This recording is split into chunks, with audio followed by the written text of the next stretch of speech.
for the white kids and too white for the blacks. From on the road to cracking locks up off them bicycle racks. Too black for the white kids, too white for the black. From on the road to cracking locks up off them bicycle racks. That was a bar from rapper Earl Sweatshirt's 2013 hit Chum. It's a throwaway bar from almost 15 years ago, but it resonated in a way that connected for every little black kid that's ever been called white or an Oreo. Any black person who had to work a little harder to find that niche group can tell you the struggles of finding an alternative space that's safe and comfortable for people of a richer hue.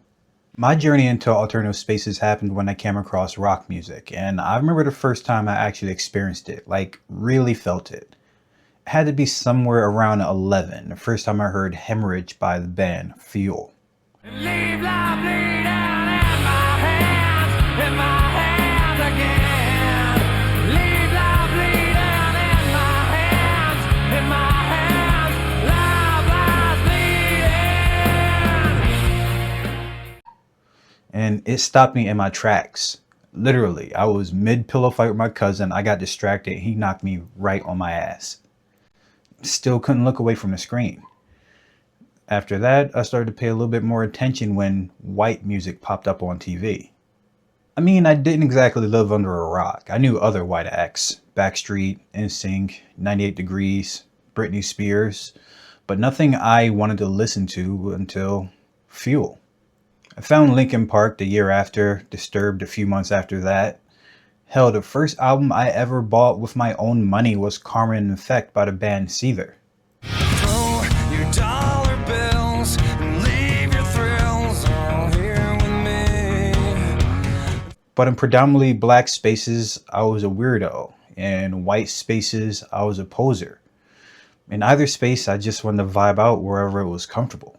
This is usually the point where a few viewers tune out what I'm saying because they have a pseudo-progressive view on race relations that undermine real trends on how socialization actually works. Because let's be clear, even in 2026, it's not that safe to be alternative and black in predominantly white spaces. And no, it's not exactly the same for white people in black spaces. Stop letting your parents and TikTok scare you. But I'm getting distracted. Being alternative, being accepting of broader trends and means of engagement does not insulate you from race.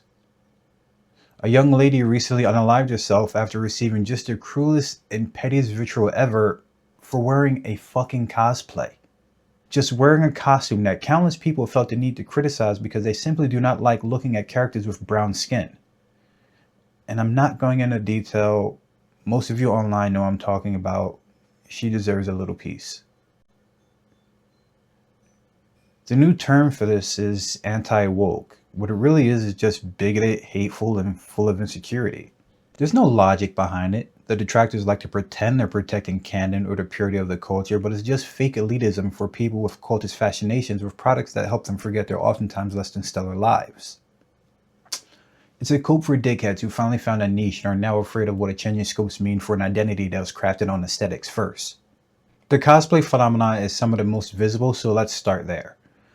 Why are black people only allowed to cosplay black characters without racial harassment? We'll still get harassed, but it won't be racial so long as they're a black character. Which is baffling because white people think they have a lock on characters because they match the same rough skin tone. Even though, especially in the case of anime and manga, white people, read white men, aren't the sole creators. Just going to say the word white one more time because it turns certain people's ears off, and honestly, I'm not one to placate feelings. If you haven't figured out what kind of channel this is by now, that's on you. I don't maintain the hubris needed to believe that my words are going to get through to anyone that isn't already aware of the fuckery. Because please understand something, those of European ancestry. Having a broad swath of characters to pick from or genres that reflect your style and realistically your phenotype doesn't mean you're important. It means your marketing strategy. These creations are exports, meant to be sold. And how do you sell to an audience that can't reflect or relate to characters that don't look like them? Make the characters look like them. Better yet, make the characters look like a version of them they'll never reach. Perfect physique, hair, voice, countenance, all carefully crafted to sell to as broad an audience as possible. You aren't gourmet artisanal loaves. You're Wonder Bread in denial. And for some reason, blackness in alternative spaces breaks whatever illusion these people need to maintain, like it destroys canon to see black women in a nerd space. Pivoting from cosplay for a second, this is Abria Iyengar. She's a writer, actress, and all-around nerd. I came across her while she was doing a little work with Dimension 20, Critical Role, and a bunch of other properties that I'm not going to name drop, as both a player and game master in these Dungeons and Dragons style scenarios. She gets so much shit for just existing. Like, there are YouTube videos and countless Reddit posts calling her a disruptive player and just whinging about her game style. I mean, it's just pages of the saddest, wow, actually, energy in the world. Numerous posts saying they'll skip a campaign if she's involved and how bad she makes it for the table to continue a game, to the point where you think, damn, this person might really suck. Then you watch a video and you realize that the complainers are just insanely biased in their interpretations. Now, to be clear, I'm not saying you have to like her or that everyone who doesn't is racist and misogynist. But there is a definite pattern of the most virulent shit coming from the kind of sweaty, no ass getting mouth breather that makes their personal grievance an issue for everyone else. Oh, she interrupts. Bitch, so does Sam. All the time. Oh, she adds a little pageantry and theatrics to the scene. Bitch, it's literally a role-playing game. Liam does the same shit. Travis gets distracted. Matt's a little self-serving. Take your pick. The nerd culture can and will come for everyone, but it's like the viewers are watching everything Abria does to nitpick it.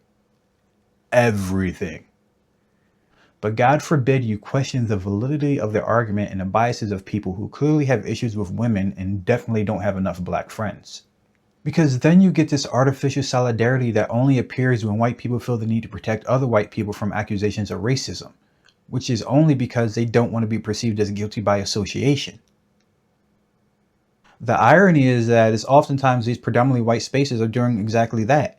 Taking biases that we all have, lighten the fuck up Brady, and using them as a basis to complain anytime someone of a certain ilk does something they don't like. Racial minorities are perpetually responsible for everything negative someone of a similar hue does, and it creates an almost forced battle for identity. Now, this battle for self-identity exists for many individuals who are black, but it's especially difficult for black artists and creatives. Artists who are black will often find themselves being referred to as a black artist first and foremost, an identifier that suggests an artist whose work is a reflection of their blackness rather than an individual who is creating art. This phenomenon is amplified in white-dominated alternative creative spaces. As Bronx-based teaching artist Jay Howard states, "Sometimes I question my experiences in philosophy and artistry as a black teaching artist. How much of my craft is grounded in my identity? How much of my identity is grounded in my craft? I don't want my black identity to be seen as dominant in white spaces, but I also don't want it to be minimalized or generalized in white spaces. And the worst part of that is, the more white a hobby or circle is, the worse the critique. And D&D and role-playing bigots are one thing, but nothing trumps the racism in the metal community."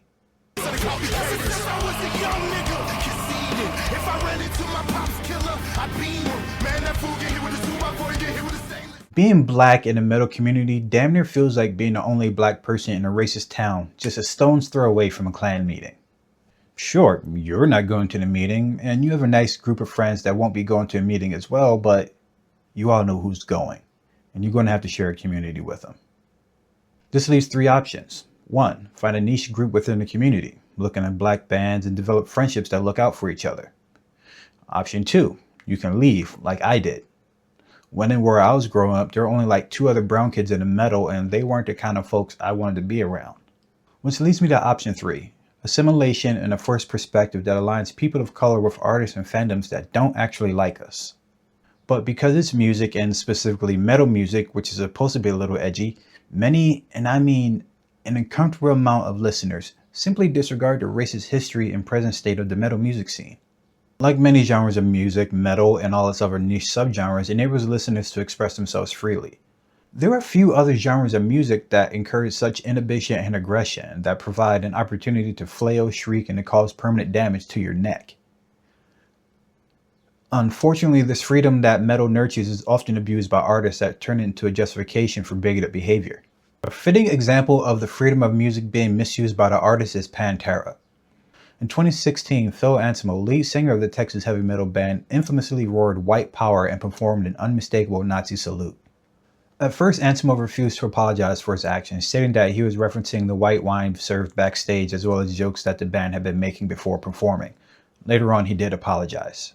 However, this is not the first time that Ansimo has exhibited highly problematic actions. In an interview on MTV in 1994, Ansimo expressed that he thought it was quote-unquote cool to write controversial lyrics. The song 5 Minutes Alone is one of the most referenced in terms of Ansimo's racist lyrics. Use complexion of my skin for counter-racist tool. Ansimo was not the only member of the band to attract controversy. The band's lead guitarist Dimebag Darrell was documented using racial slurs towards a fan who asked for his guitar to be signed. I remember where I was when the metal kids found out that Dimebag Darrell got popped. In hindsight, I guess it shouldn't have been surprising that literally the shittiest kids in school were upset. Like the ones that were openly racist. For a short time I went to a PWI in high school. I was also suspended 13 fucking times for infractions that white kids got detention for, but that's a different story. But you can't even be black in the metal scene without being quizzed for every band t-shirt or album in your collection, because surely black people aren't real fans. But black people literally built the foundations of rock. This video's co-collaborator Old Dirty History goes into the history of rock and its roots a little bit more on her channel, so make sure you head over to get a full breadth of the scope. But let's say you're luckier than me and didn't have baby black magas as the only POC metalheads in school. You'll find yourself in good company. Living Color, Bad Brain, Skunk and Nazi, Seven Dust, a new favorite, Slay Squad. And in researching for this video, I came across the Nova Twins, a UK-based duo that's been making steady waves. And the latter is no stranger to speaking out against the fuckery, like their song Cleopatra with lyrics like,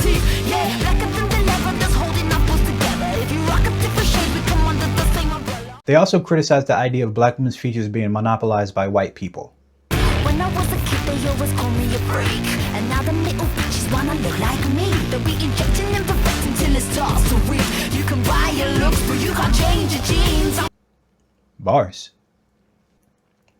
Tom Morello, Rage Against the Machine's guitarist and one of Nova Twins' celebrity fans, said to The Guardian that he often receives backlash when fans discover that he's black.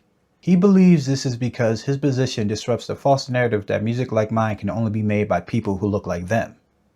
This statement could not be better fitted to the Nova Twins, who challenge what rock musicians are stereotyped to be. This is what freedom within metal music means, the freedom to be whatever kind of artist you want, not to be a bigot. And when will people figure out that they can't erase the cultural contributions of those that built the country or the arts?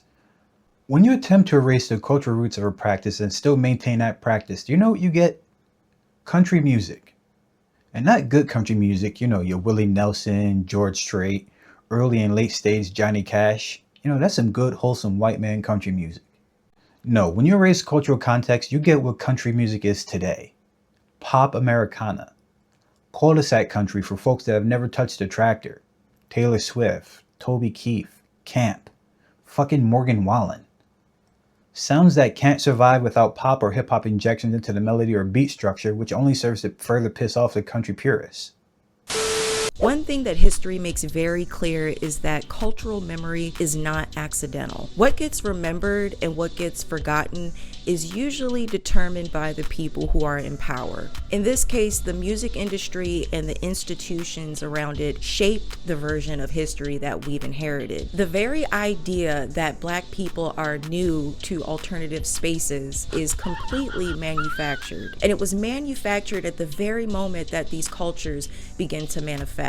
Black people have been pushing the boundaries of sound, performance, and identity long before the term alternative was even thought of. The edginess that people celebrate in alternative cultures today started as a rejection of the status quo, and that rejection has always made people uneasy. Black people have been making white audiences uncomfortable long before anyone called it rebellion. Blues musicians in the early 20th century were framed as dangerous, and rock and roll grew out of Black gospel and blues. And none of this was new. It was just rebranded over time. But once these styles started making money, that was when the music industry stepped in. The sound got cleaned up, repackaged, and marketed as something that was safer for white audiences. And the history got rewritten so that rebellion suddenly had a white face. And it was at that point that Black people stopped being seen as the foundation and started being treated like outsiders to the house that they built. To understand how this shift happened, we have to examine rock and roll, because it's more than just a genre of music. It represents so much more than that. And there's no better place than to start with the godmother of rock and roll, Sister Rosetta Tharpe. Sister Rosetta Tharpe was a singer, songwriter, and guitarist who was active in the 1930s and 40s. She came out of the gospel tradition, but she refused to stay within the rules that tradition tried to impose. She played loud electric guitar that was pulled heavily from blues and blurred the lines between worship and religion, which was something that no one had ever done before. She wasn't just a musician, she was a rock star before people even had a language to define what a rock star was. Gospel music in the 1930s and 40s was mostly somber, very restrained. We were a long way from anything that resembled Kirk Franklin. So when Tharpe hit the stage with full rock star energy and swagger, ripping guitar solos, working the crowd, and using call and response like she owned the room, it was something people had never seen before. Here was a black woman playing electric guitar, which at the time was very much so seen as a masculine instrument, completely ignoring the status quo and carving her own path. And she caught hell for it. People called her blasphemous, said she was doing too much. And just to put it more into perspective, this is a black woman rocking out in the 1930s and 40s. I genuinely can't think of anything more metal or counterculture than that. Tharpe's influence was massive, but the recognition never matched her impact. As rock and roll became bigger and more profitable, Tharpe's place in the narrative faded. When she died in 1973, she was buried in an unmarked grave, and even though she influenced the likes of Little Richard, Chuck Berry, Elvis Presley, Keith Richards, and Johnny Cash, she wouldn't receive recognition until decades later, long after the people she inspired became legends. And it would stay like that for decades. And it wasn't until fans stepped in years later that she finally got a headstone. And she wouldn't receive her flowers until 2007, when she was inducted into the Blues Hall of Fame, and then in 2018 in the Rock and Roll Hall of Fame. This is what happened to a lot of black creatives who shaped counterculture, made people very uncomfortable, and then got written out once the culture became marketable. The music industry looked at black creatives like Tharpe, Little Richard, Bo Diddley, and Muddy Waters and went, "This is incredible. How do we sell it without scaring white people away?" Enter the cover song formula. A black artist released something raw and beyond its time, and then a few months later, a white artist releases a new version that's, well, in my opinion, usually mid. That version gets the radio play, the TV appearances, and all the praise. And a perfect example of this is Pat Boone covering Little Richard's Tutti Frutti. Now, everybody knows Tutti Frutti. Well, Little Richard's Tutti Frutti. I personally didn't even know of Pat Boone's existence until doing research for this video, if I'm gonna keep it a buck. And that's interesting, right? Because Boone's version at the time hit number 12 on the US Billboard pop chart, while Little Richard's landed at 17, but number 2 on the R&B chart. Why subject us to this hell? And you know how just a few seconds ago I said that I had never heard of Pat Boone's rendition of Tutti Frutti, but I definitely know Little Richard's. And it's probably the same case for most of the people watching this video right now, with a few folks sprinkled in who, maybe you know Pat Boone's rendition. But it's crazy because Pat Boone's version is considered to be inferior to Little Richard's. I mean, obviously, because of course, most people know Little Richard's version of Tutti Frutti. It's been able to remain within the cultural memory across time. But the thing is, because Pat Boone received all of that backing and support and promotion, he sold more records than Little Richard did. Take black innovation, swap the face that's selling it, and brand it as something new. By the 1970s, the rebrand was complete. Rock now meant a white guy with long hair and a guitar solo, not a flamboyant black man in mascara screaming over a piano, which honestly sounds a lot more punk rock to me, but what do I know? Some alternative spaces love to talk about nonconformity and rebellion, but the framework for all of that was built on black artists who got punished for said rebellion or were erased for doing it. So when black people show up in these spaces now and get questioned and treated like outsiders, the irony is almost too funny. These people are literally feeding into the system that was designed for this exact purpose. It's exactly the outcome the system has been engineering since the 1940s. There's an unspoken preference for black alt people who feel safe to white peers. And part of that safety is a perceived conformity to a broader white status quo. You can be black, but you can't be that black. You can be Donald Glover, but you can't be Childish Gambino. In the era of internet and free cultural exchange, some of us have yet to grasp that internet visibility does not equate to freedom. Pick a platform. There'll be visibility, but sometimes without structural acceptance. And seeing this pattern and allowing things to go unchecked is how we lose, let's call it cultural traction. We begin to slip, slide, and regress into previous iterations of the same thing. We're perpetually taking one step forward and two steps back. The only thing that can propel us forward is an understanding of the past. Now, as I'm sure you've noticed, colleague and friend of the channel, Old Dirty History, collaborated on this video, and I'm featured over there just like she is over here. So make sure you head over to go to the full scope of the project and make sure you like and subscribe. But I guess I'll sum up my piece like this. Racist policing makes for easy targets.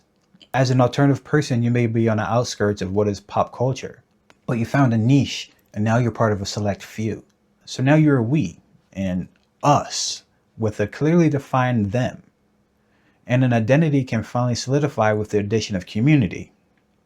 But what's this? This new member doesn't have the same style. Not really. And now they're bringing in parts of their culture. But what does that mean for your connection to the community? Nothing. It means nothing. And that's why policing authenticity in certain contexts is kind of stupid.